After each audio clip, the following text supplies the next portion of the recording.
Pianista, compositor y educador panameño de renombre internacional, Danilo Pérez es reconocido por su innovadora fusión de las raíces afropanameñas, la música latinoamericana, el impresionismo europeo y las influencias africanas.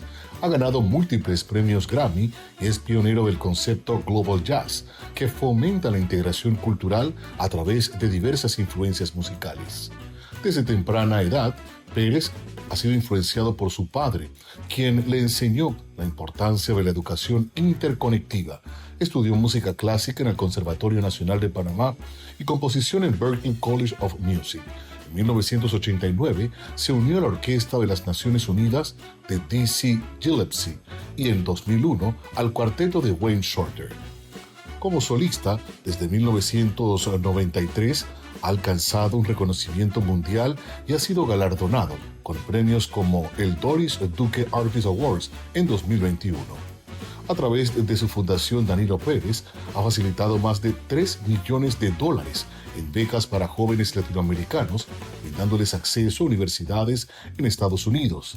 Pérez es embajador cultural de Panamá, artista por la paz de la UNESCO y fundador del Panamá Jazz Festival y el Berklee Global Jazz Institute, consolidándose como el líder visionario en la educación musical y el cambio social. Y es el invitado esta noche en primera persona. Qué orgullo tener en este set a don Danilo Pérez, el Cholo. Don Danilo Cholo Pérez con nosotros esta noche. Una trayectoria fascinante, mucha alegría, música y cultura le ha dado a nuestro país y a muchos jóvenes. Pero antes de hablar de este megaproyecto que por excelencia cada año pues se da cita para esta época, una semana, esta semana precisamente, hablemos de los inicios de Danilo, antes de llegar entonces al inicio del festival. ¿Cómo y por qué Danilo tiene esta fascinación por el jazz? ¿Cómo se involucra con los instrumentos? ¿De dónde nace? ¿Cómo surge esto? Fíjate, ante todo, feliz año. Bienvenido. Feliz año y le deseo un feliz año a todos. Grandes retos que estamos viviendo, pero bueno, ojalá que esta historia los inspire. Yo de chico me siento muy afortunado porque mi familia, mi padre fue un hombre muy creativo, muy artístico, muy musical y desde chico me introdujo a la parte de pasarla bien cuando tú hacías esto, del aprendizaje. Por ejemplo, él me enseñaba la música y me enseñaba también la matemática. Y mi papá cantaba desde el desayuno. O sea, a la par, unía dos disciplinas. Sí, él hacía, por ejemplo, que mira, vamos a jugar, mira, 2 más 2 es 4, 4 más 2 es 6, 6 más 2 es 8 y dejaba el espacio. Entonces yo estaba chiquito y decía, yo me acuerdo que me decía mi papá, tengo un papá medio, tú sabes, está tostadito. Está medio ñampiadito. Sí, está ñampiadito. Entonces yo decía que 8 y 8, 2 más 2 es 4, más 4 más 2 es 6, 6 más 2 es 8 y 8 y dejaba el espacio. 16, bien. Y así, todo era un juego. Y así ponía a trabajar la mente. Y después entonces ponía a la Sonora Ponceña, o Matancera, la Sonora Matancera, Lino Fría, los pianistas, le encantaban los pianistas.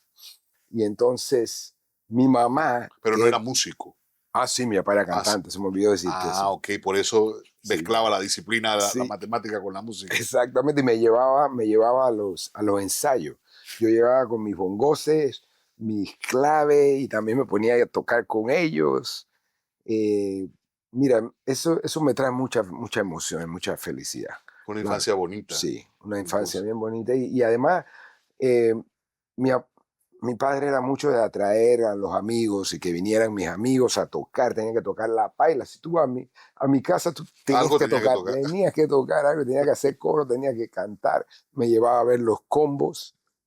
Los combos nacionales. Los combos nacionales. Muchas veces yo no podía entrar, pero nos sentábamos afuera de los... Eran los famosos naitafón. Los naitafón, exacto. Y los jorones. No es porque yo estaba por ahí. No, tú estabas por ahí. No, ahora, tú estabas por ahí. Ahora, ese era un espacio compartido con papá y mamá. Con mi mamá, yo diría, mi mamá fue la que trajo a la casa el tema de la justicia social. Mi mamá era luchadora, era parte del Partido Revolucionario Democrático. Ujú. Y yo crecí con La con esos corriente, sueños, de la igualdad, de rescatar el canal. patriotismo. Exactamente, ser nacionalista, yo crecí con eso. ¿Cómo se forma entonces académicamente en este ambiente tan cultural, pero también, según lo que nos comenta, tan patriótico, porque así uno va arraigándose, obviamente, a la cultura, a la patria y a todo lo demás? ¿Qué viene con eso? Sí, yo me acuerdo que cantábamos muchas cosas en esos momentos en la escuela para generar identidad nacional, ser nacionalista, entender. También estudiábamos, me acuerdo estudiando Havaiano, Felipillo, tenía que aprender a bailar nuestra música folclórica. Mm, Estudié en el arte, estudié electrónica en el bachillerato. el artes y Sí, oficios. estudié en el Conservatorio Nacional de Música y ¿Y me por qué? acuerdo, Pero, ajá, es que mecánica era electrónica. electrónica, Sí. que obviamente en esa época, y es que lo que falta, bueno, sigue existiendo el arte y oficio, pero a veces uno quiere algunas disciplinas para resolver cosas en la casa que uno no sabe, porque uno no se volvió MacGyver desde chiquitito, y no hay. Pero antes era muy común que los muchachos, o sea, el papá dijera, mira, vas acá a esta escuela, que era una escuela vocacional, más que nada en esa época, pero sí tenía academia. Pero ¿cómo llega entonces la decisión de ir al conservatorio? Fíjate, una pregunta bien interesante. Eso fue, casualmente estaba hablando con mi madre, ese fue un deal que hice con mi mamá. O sea, a mi mamá le gustaba que yo tuviera, que la pasara bien con mi padre, Ujú. eh, pero llegó un momento, por ejemplo, que mi padre me pasa por el conservatorio y me dice, ahí va la gente que quiere seguir esto en serio. Y me dejó picado. Yo le dije, no, no, no, no, vamos para atrás, déjame, explícame más. Entonces, ¿Cómo es claro, eso? me matriculan. Me acuerdo que en esos tiempos se cogía el Cuxa, esos buses Lo puse. grandototes. Eh, Y mi mamá no quería que estudiara música como carrera, sino que la tuviera como hobby. Ella decía, mira cómo tu padre estudió a ser maestro y Se cantaba, complementara se en tiempo complementara libre con... con esto. Sí, porque mi padre estaba cantando, cantaba con la orquesta Marcelino Álvarez, con La Perfecta de Armando Boza. Mi padre estaba en la escena musical. Y hicimos un deal, mi mamá, de que, ok, te voy a dejar estudiar música si tú me estudias una carrera. Así Mm, fue que fue. Y yo estudié electrónica. ok. Y ahí estábamos hablando de cómo yo quería ir al Don Bosco, pero el Don Bosco tenía 2 tandas. Tú tenías que ir todo el día a estudiar. El técnico Don Bosco. Técnico Don Sí, yo estuve Bosco. ahí. Tú estuviste ahí, Primercito. ¿verdad? Sí, salíamos como a las 4 de la tarde. Exacto, Habían eso. como 3 recreos. Exacto. Y solamente éramos varones en esa época. Y ahora Sí, sí es una escuela mixta. sí, y eso no me daba tiempo a estudiar en el conservatorio. Entonces yo decidí irme por el arte y oficio. Y básicamente yo aprendí muchísimo al punto que estaba pensando, por ejemplo, la educación que nos daban en ese tiempo, te preparaban para que terminara la secundaria y si no podías seguir la universidad, tú con lo que habías aprendido podías seguir. Yo arreglaba televisión, arreglaba radiecitos, o sea, Ok. nos daban una base Ujú. para poder defendernos en la vida, ¿viste? Aunque no fuera, yo lo veo como equivalente al técnico de hoy en día. Entonces, así Definitivamente. que con eso yo me bandié con los dos estudiando música y Y electrónica. cumplió con ambos, que eso es lo más importante. Eh, Vamos a ir a la pausa, la primera de esta conversación, pero al volver vamos a ver cómo surge, obviamente, esos inicios en la carrera, pero cómo surge la idea de un festival que hoy por hoy es una convocatoria obligada en este país cada inicio de año. Vamos a la pausa y ya regresamos con el maestro Danilo Pérez.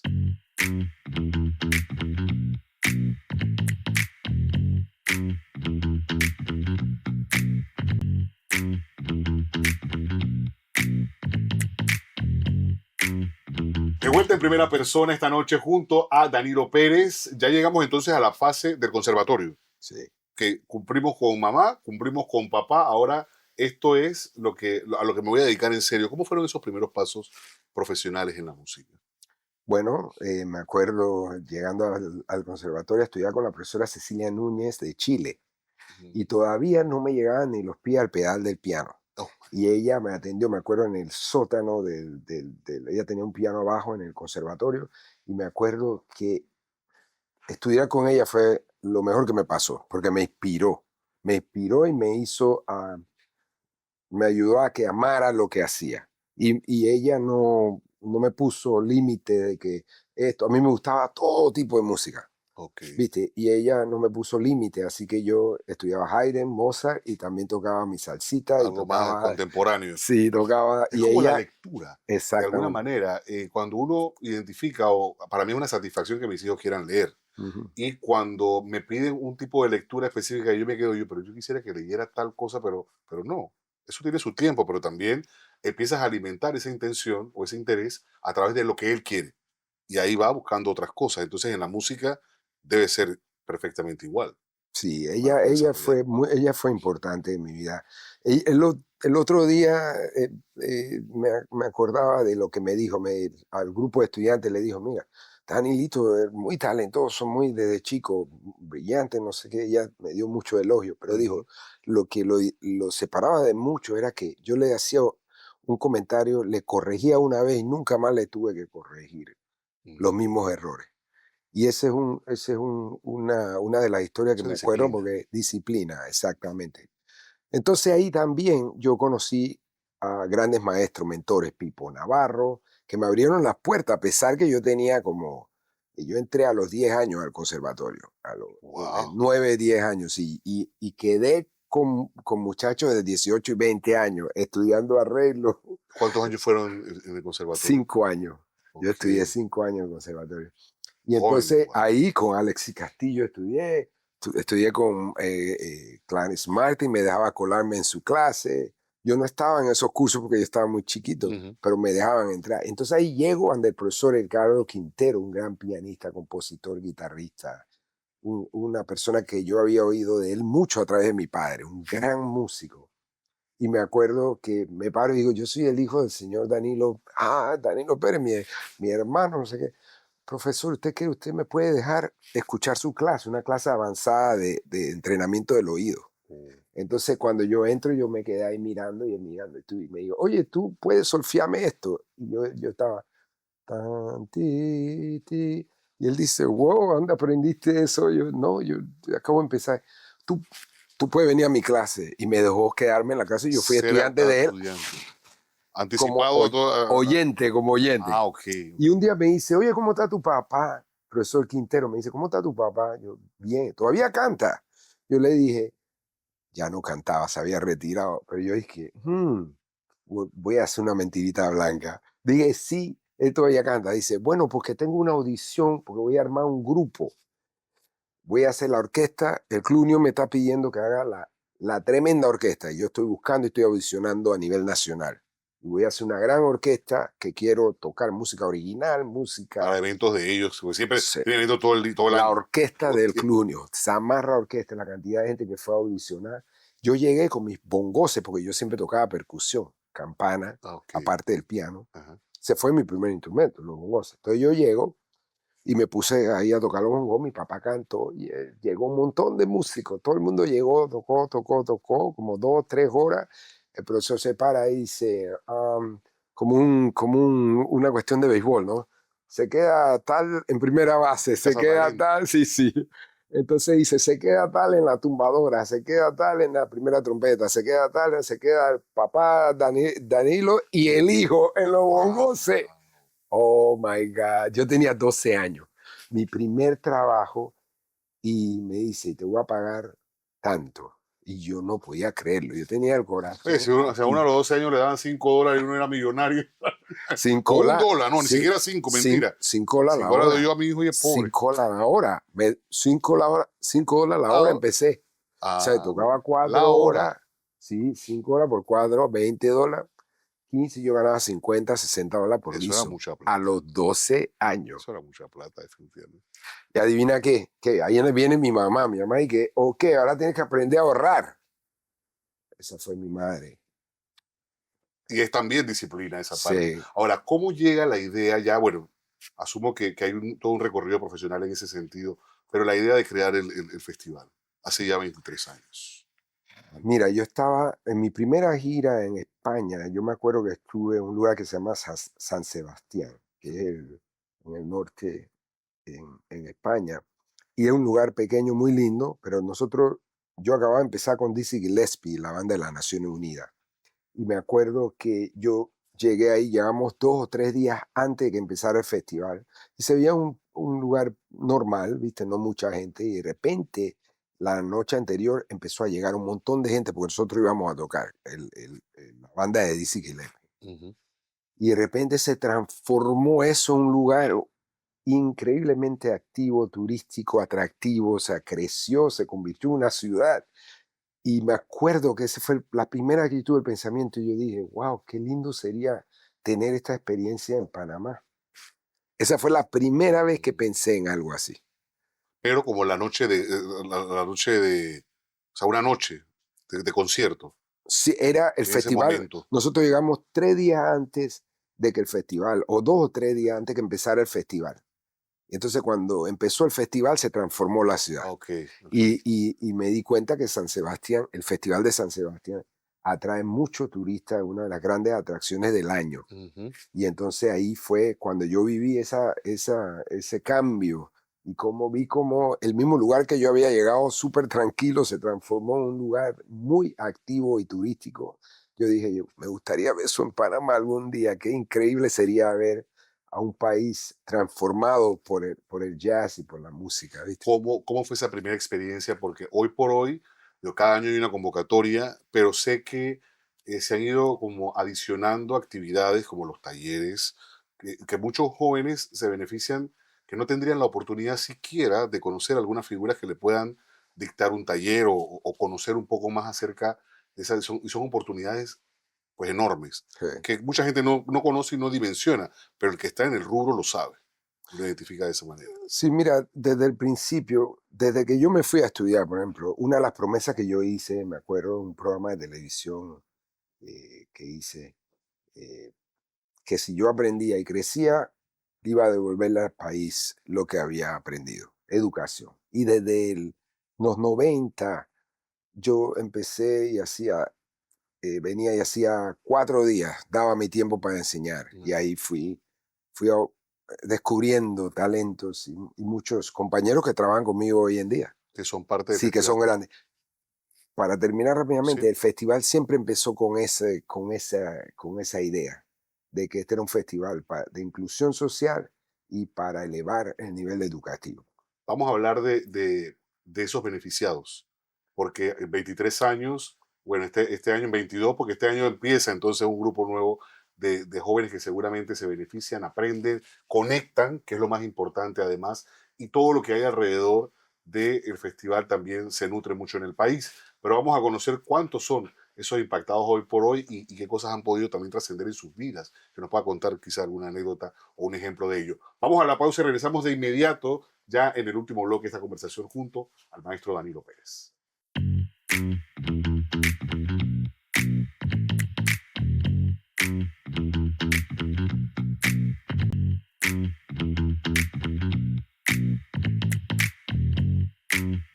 De vuelta en primera persona y ya sabemos cómo se crea, de dónde surge esta idea del Panamá Jazz Festival. Sin embargo, se da esa primera puesta en escena, va obviamente, asumo que con los años, adhiriéndose más actividad alrededor de, porque hay días previos obviamente a la fecha cumbre, quizá, o a ese gran concierto que se realiza, pero hay mucho alrededor del festival, Sí. no solamente a nivel laboral y demás, todo lo que esto permea, incluso a la economía, sino a cambiar la vida de muchos jóvenes y de mucho talento que hay en la música. ¿De cuántos Exactamente, jóvenes estamos hablando abrir ya en este espacios, transcurso? más de 20.000 jóvenes al cual el festival le ha abierto las puertas, Mm. le ha abierto el espacio.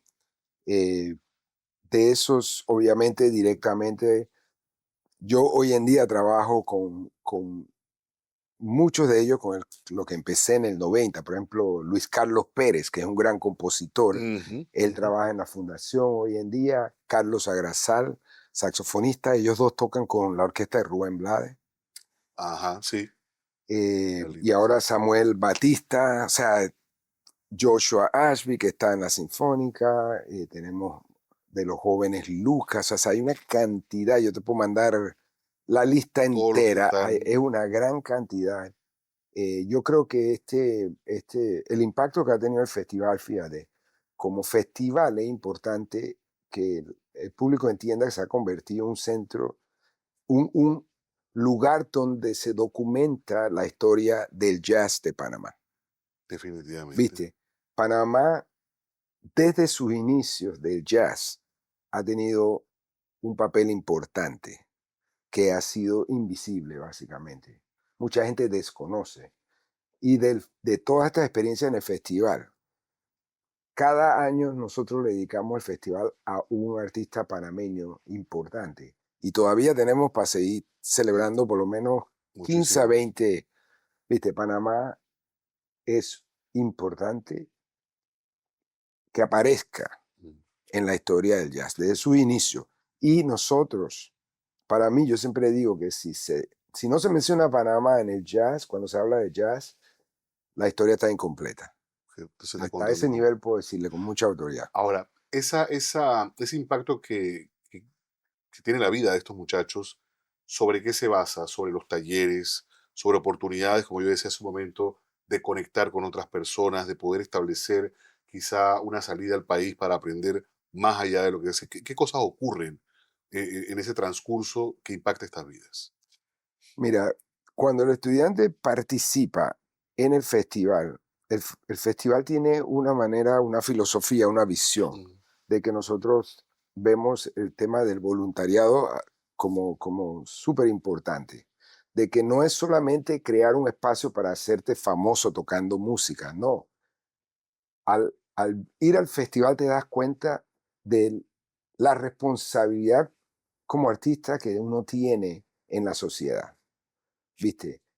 Cuando uno tiene un regalo de poder tocar, de poder manifestar expresiones a través de lo que tú haces, de tu arte, tú tienes una responsabilidad con tu comunidad. ujú, Y esa ha sido una parte clave del trabajo que hacemos. Nosotros tratamos de que las personas que estudian, las personas que se acercan al festival entiendan el poder terapéutico que tiene la música y que lo hemos vivido cuando pasó lo del COVID. ¿Tú te acuerdas que mucha gente para mantener la sanidad cantaba, mucha gente se oía unió mucha incluso música, para compartir. cómo la música une, cómo Ujú, nos conecta, ujú, cómo gente de diferentes lados habla un idioma, pueden tocar un blues, una canción que nunca pueden ujú, improvisar juntos. Esa es la belleza del ujú. jazz. Y yo me siento, por ejemplo, muy emocionado cuando yo veo a un joven que viene del proyecto que nosotros habíamos empezado allá en San Felipe, por ejemplo, de lugares vulnerables, ¿viste? Y que a través de un instrumento se encuentra a sí mismo y se ve Ve la posibilidad, de exacto, otra eso, manera, verse de otra manera. ¿viste? Puede soñar Ujú. y puede salir de donde él viene, en términos positivamente, ¿viste? ¿Cuál es el reto cada año para poder sacar adelante el festival? Tenemos un reto financiero muy fuerte.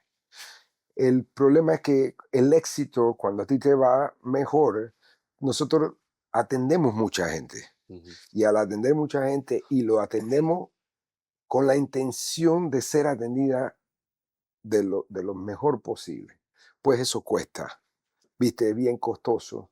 Cuando nosotros trabajamos con 100 personas antes, podíamos tener un presupuesto más bajo, pero hoy en día nos llega un montón de gente, tanta gente que atender, turistas, gente que viene, músicos, el músicos de una equipo talla, se talla los que vienen increíble. a Y, que, interactuar con los y, muchachos. te lo digo, nosotros la única manera que hemos podido hacer este festival con el prestigio es porque he hecho uso del respeto y de el aprecio que me tienen como artista.